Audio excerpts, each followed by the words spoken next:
नमस्कार विद्यार्थियों। आज के हमारे इस सेकेंड वीडियो में जो जर्मनी के एकीकरण से संबंधित है, उसमें हम जर्मनी के एकीकरण में होने वाले विभिन्न प्रयासों के बारे में चर्चा करेंगे और किन किन पहलुओं से निकलते हुए जर्मनी का एकीकरण संभव हो पाया और उसमें किन लोगों का योगदान था, उसकी भी हम चर्चा करेंगे।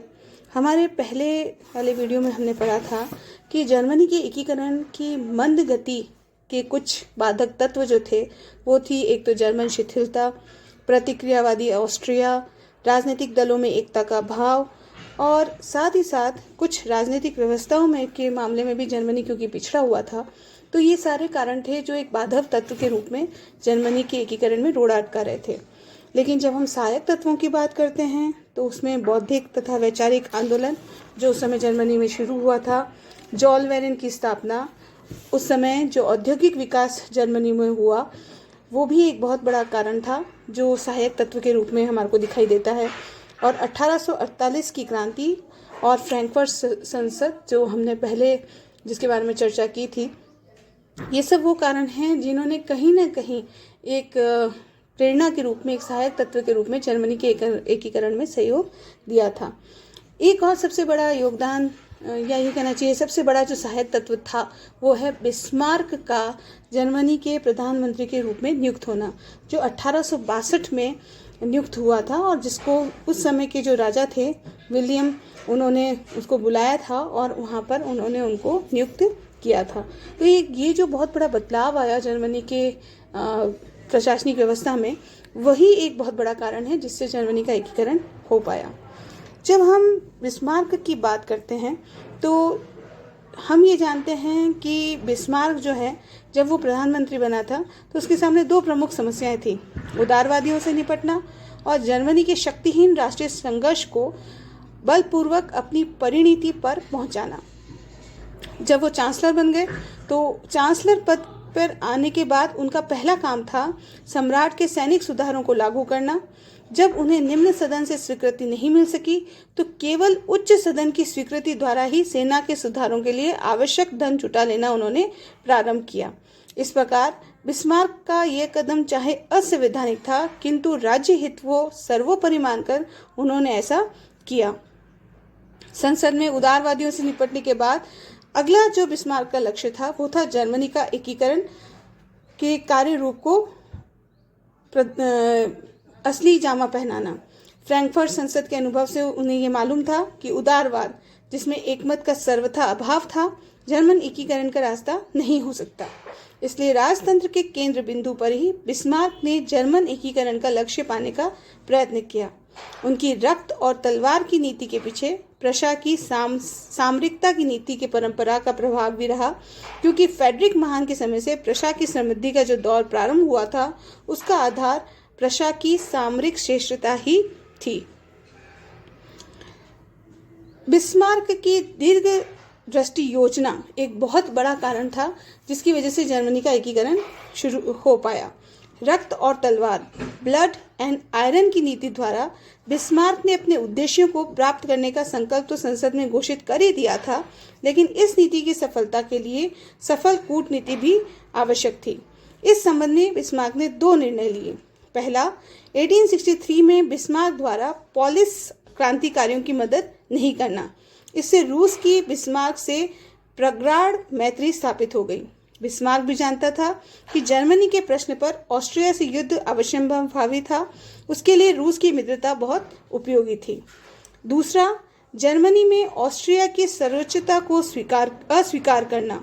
1863 में जर्मनी ने अपनी प्रतिष्ठा को पुनः स्थापित करने के लिए ऑस्ट्रिया जर्मन परिसंघ को पुनर्गठित करना चाहा था, किंतु बिस्मार्क की नीति पर प्रशा ने इसे अस्वीकार कर दिया। ऑस्ट्रिया ने अंतिम बार जर्मनी का नेता बनने का असफल प्रयास किया और यहीं से कैटलबर्ग के शब्दों में ऑस्ट्रिया के पतन की कहानी प्रारंभ हुई। जर्मनी के एकीकरण का प्रथम चरण डेनमार्क युद्ध, जो 1864 में हुआ था। डेनमार्क का युद्ध शेल्सविक हॉस्टीन के प्रश्न पर हुआ। इसी प्रश्न पर प्रथम बार बिस्मार्क की नीति की सफलता प्रकट हुई। ये दोनों डचियां डेनमार्क तथा जर्मनी के बीच में स्थित थी। हॉस्टीन जर्मन परिसंघ का सदस्य भी था और उसकी जनता भी जर्मन ही थी। शेल्स्विक में भी जर्मन बहुमत में थे। 1852 की लंदन संधि के अनुसार ये दोनों डचियां डेनमार्क के शासन में थी, किंतु वे डेनमार्क का अविभाज्य अंग नहीं मानी गई। दोनों डचियों में राष्ट्रवादी भावना उभर रही थी। डेनमार्क इनको अपने में मिलाना चाहता था। 1863 में नवीन संविधान के अनुसार डेनमार्क ने शेल्स्विक को अपना अभिन्न अंग बना लिया। जर्मन जनता और जर्मन दोनों डेनमार्क के इस कदम से बहुत क्रोधित हुए, किंतु बिस्मार्क उस विवाद द्वारा प्रशा का विस्तार चाहता था और उसका उद्देश्य था ऑस्ट्रिया से झगड़ा मोल लेना, ताकि युद्ध के द्वारा ऑस्ट्रिया को जर्मनी से बाहर निकाला जा सके। इसलिए बिस्मार्क ने ऑस्ट्रिया से कहा कि प्रशा और ऑस्ट्रिया दोनों मिलकर डेनमार्क को डची हड़पने से रोकें। डेनमार्क के राजा द्वारा नया संविधान रद्द नहीं किए जाने पर फरवरी 1864 में प्रशा तथा ऑस्ट्रिया ने डेनमार्क पर आक्रमण कर दिया। डेनमार्क हार गया और विवश होकर वियना की संधि, जो अक्टूबर 1864 में हुई थी, उसके द्वारा हॉलस्टीन व शेल्स्विक की डचियां और लायनबर्ग की छोटी प्रशा ऑस्ट्रिया को सौंप दी। इस प्रकार इस संधि द्वारा हॉलस्टीन, शेल्स्विक और लायनबर्ग प्रशा और ऑस्ट्रिया को प्राप्त हुए। इसके बाद हुआ गैस्टीन का समझौता 1865 अगस्त में। दोनों डचियों को डेनमार्क से प्राप्त कर लेने के बाद उनके भविष्य और प्रशासन के प्रश्न पर दोनों देशों में विवाद पैदा हो गया। अतः दोनों में समझौता हो गया, जिसे गैस्टीन समझौता कहते हैं। इस समझौता के अनुसार शेल्स्विक प्रशा को मिला, हॉलस्टीन ऑस्ट्रिया को मिला, लायनबर्ग को प्रशा से खरीद लिया गया। इस विभाजन से प्रशा को अत्यधिक लाभ हुआ। कील बंदरगाह मिलने से उसकी सैनिक शक्ति तो बढ़ी ही, साथ में उसका क्षेत्र का विस्तार भी हुआ। किंतु यह समझौता बिस्मार्क की कूटनीतिक विजय भी थी। इसके द्वारा बिस्मार्क ने ऑस्ट्रिया से कहा भी, हमने गैस्टीन के समझौते द्वारा दरार को केवल कागज से ढक दिया है। इससे ये स्पष्ट है कि यह समझौता भावी ऑस्ट्रिया और प्रशा के युद्ध की पृष्ठभूमि थी। जर्मनी एकीकरण का द्वितीय चरण था सैडोवा का युद्ध, जो 1866 में हुआ। प्रथम चरण में बिस्मार्क ने पुनर्गठित सेना की शक्ति को जांचा था। शक्ति परीक्षण के बाद अब उस शक्ति के प्रयोग ऑस्ट्रिया को जर्मनी से निकालने के लिए करना था। बिस्मार्क का वास्तविक उद्देश्य तो यही था कि वो किसी तरह जर्मनी से ऑस्ट्रिया को बाहर निकाल सके, ताकि प्रशा जर्मनी का नेतृत्व ग्रहण कर सके। युद्ध से पूर्व बिस्मार्क ने अंतर्राष्ट्रीय माहौल अपने अनुकूल करने के लिए ऑस्ट्रिया को मित्रहीन बना दिया।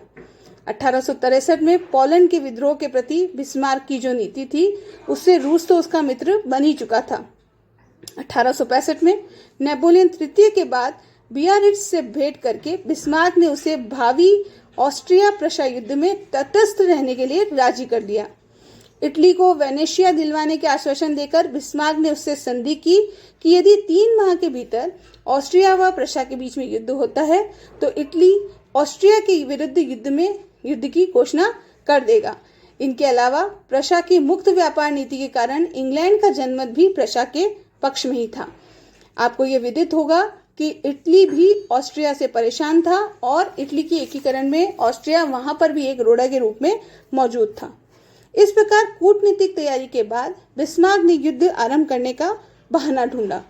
टेलर के अनुसार इस युद्ध का तात्कालिक कारण प्रशा द्वारा जर्मन परिसंघ के पुनर्गठन की योजना थी, जिसे ऑस्ट्रिया के प्रभाव के कारण जर्मनी की संघीय संसद ने अस्वीकार कर दिया था।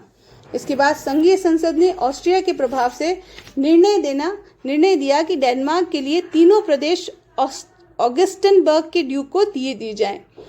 अब बिस्मार्क को बहाना मिल गया। उसने संसद के निर्णय को गैस्टीन के समझौते के विरुद्ध बताया और इस प्रकार गैस्टीन का समझौता खत्म हो गया। उसने जर्मन संघ को भी समाप्त घोषित कर दिया। युद्ध हुआ। 7 सप्ताहों में इसका निर्णय भी हो गया, इसीलिए इसे 7 सप्ताह का युद्ध भी कहते हैं। 3 जुलाई 1866 को ऑस्ट्रिया तथा प्रशा के बीच सैडोवा या कानिग्राट्स का युद्ध निर्णायक हुआ। इसमें ऑस्ट्रिया की पराजय हुई और उसके बाद प्राग की संधि हुई अगस्त 1866 में।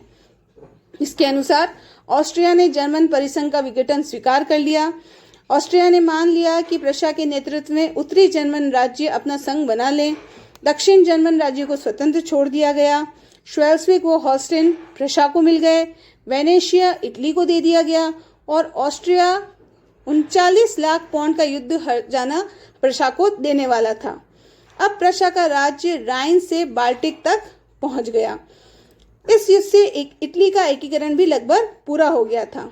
रूस ऑस्ट्रिया की हार से संतुष्ट हुआ, किंतु स्वयं ऑस्ट्रिया की प्रतिष्ठा को गहरा आघात लगा। अब हम आते हैं एकीकरण का अंतिम दौर, जो फ्रांस प्रशा युद्ध से पूरा हुआ 1870। कूटनीति के प्रांगण में जो सेडोवा का युद्ध था वो फ्रांस की शर्मनाक हार थी। तभी तो इस युद्ध के परिणाम से फ्रांस में मातम छा गया था, क्योंकि इससे न फ्रांस को कोई सीधा जनधन कुछ प्राप्त हुआ और न ही वह इस युद्ध से किसी तरह से संबंध था। लेकिन क्योंकि उसने जर्मनी की मदद की थी, या यूँ कहना चाहिए कि उसने बिना किसी मदद के सेडोवा के मैदान में ऑस्ट्रिया की नहीं फ्रांस की हार हुई थी, ऐसा इतिहासकारों द्वारा कहा गया। जर्मनी का एकीकरण फ्रांस के युद्ध के साथ युद्ध के परिणाम स्वरूप हुआ। इस संबंध में बिस्मार्क भी मानता था कि फ्रांस और प्रशा का युद्ध इतिहास के तर्क में निहित है। ऑस्ट्रिया का बहिष्कार तो सेडोवा का युद्ध द्वारा हो गया था, किंतु दक्षिण जर्मनी से फ्रांस के प्रभाव को निष्कासित करने के लिए फ्रांस से युद्ध आवश्यक था। आप ये बात समझ रहे होंगे कि दक्षिण जर्मनी में फ्रांस का प्रभाव था, इसलिए फ्रांस को वहां से निकालना जरूरी था। 1870 में दोनों युद्ध में कूद पड़े। दक्षिण जर्मनी राज्यों पर फ्रांस का प्रभाव समाप्त करना, ताकि दक्षिण जर्मन राज्य को एकीकृत जर्मनी में सम्मिलित किया जा सके। फ्रांस की यह नीति थी कि जर्मनी दुर्बल और विभाजित बना रहे, क्योंकि एकीकृत और शक्तिशाली जर्मनी उसके लिए खतरा था। सेडोवा में ऑस्ट्रिया की हार से फ्रांस की जनता ने स्वयं को कूटनीति के मंच पर पराजित महसूस किया।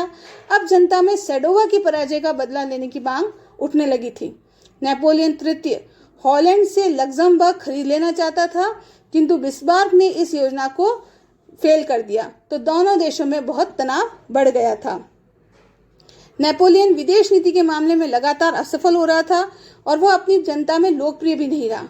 अतः नेपोलियन ने प्रशा पर विजय प्राप्त करके अपनी प्रतिष्ठा बहाल करने का अच्छा अवसर समझा। इससे फ्रांस के भीतर और बाहर विश्व में भी उसका मान बढ़ सकता था। इन दोनों के बीच में जो युद्ध हुआ उसका तत्कालीन कारण था स्पेन के उत्तराधिकार का प्रश्न। 1868 में स्पेन के रिक्त सिंहासन पर स्पेनिश जनता ने प्रिंस लियोपोल्ड, जो प्रशा के राजवंश होहेनजोलर्न से संबंधित था, को बैठाना प्रस्तावित किया। लेकिन फ्रांस के विरोध करने पर प्रिंस ने सिंहासन अस्वीकार कर दिया। नेपोलियन क्योंकि प्रशा से अपनी कूटनीतिक हार का बदला लेना चाहता था, इसलिए उसने प्रशा से आश्वासन मांगा कि भविष्य में भी होहेनजोलर्न वंश का कोई राजकुमार स्पेन की गद्दी पर नहीं बैठेगा। इस संबंध में फ्रांस के राजदूत बेनेडिक्ट ने फ्रांस के शासक विलियम से एम्स नगर में बातचीत की। विलियम ने यह आश्वासन तो दे दिया कि लियोपोल्ड अब कभी स्पेन की गद्दी का दावेदार नहीं होगा, किंतु यह आश्वासन नहीं दिया कि भविष्य में भी प्रशा के राजवंश का कोई व्यक्ति स्पेन की गद्दी का उम्मीदवार नहीं होगा। विलियम प्रथम के राजदूत बेनेडिक्ट ने अपनी वार्ता का सारांश बिस्मार्क के पास तार द्वारा भेज दिया गया। यह तार एम्स का तार कहलाता है। बिस्मार्क ने इसको समाचार पत्रों में प्रकाशित कर दिया, जिससे फ्रांस की जनता, फ्रांस का प्रशा की जनता अपने राजा का अपमान समझे। अब दोनों देशों की जनता ने युद्ध करने की ठान ली। इस प्रकार स्पेन के उत्तराधिकार का प्रश्न का लाभ उठाकर बिस्मार्क ने युद्ध को संभव कर दिया। 5 जुलाई 1870 को फ्रांस ने प्रशा के विरुद्ध युद्ध की घोषणा कर दी। दक्षिण जर्मन राज्य ने युद्ध में प्रशा का साथ दिया। इसके बाद अन्य किसी यूरोपीय राज्य ने भी फ्रांस का साथ नहीं दिया। रूस क्रीमिया में अपनी पराजय का बदला लेना चाहता था, अतः वह भी फ्रांस के अगेंस्ट था। इंग्लैंड फ्रांस का परंपरागत शत्रु था। इस प्रकार दोनों के बीच में जो युद्ध हुआ उसमें फ्रांस को कहीं से भी मदद नहीं मिली। निर्णायक युद्ध 1 सितंबर 1870 को सेडान में हुआ, जहां फ्रांस की पूर्ण पराजय हुई। इसके बाद फ्रैंकफर्ट की संधि हुई, जो मई 1871 में हुई। इसमें फ्रांस को मैट्स और स्ट्रासबर्ग जैसे सामरिक महत्व के किलों सहित अल्सास लॉरेन के प्रदेश भी जर्मनी को देने पड़े। फ्रांस पर 20 करोड़ पाउंड का जुर्माना लादा गया। इसकी भुगतान अवधि 3 वर्ष तय की गई और निश्चय हुआ कि भुगतान होने तक जर्मन सैनिक फ्रांस में बने रहेंगे। इस प्रकार हम देखते हैं कि बिस्मार्क की कूटनीति की वजह से उसने 3 युद्धों के द्वारा ही जर्मनी का एकीकरण कर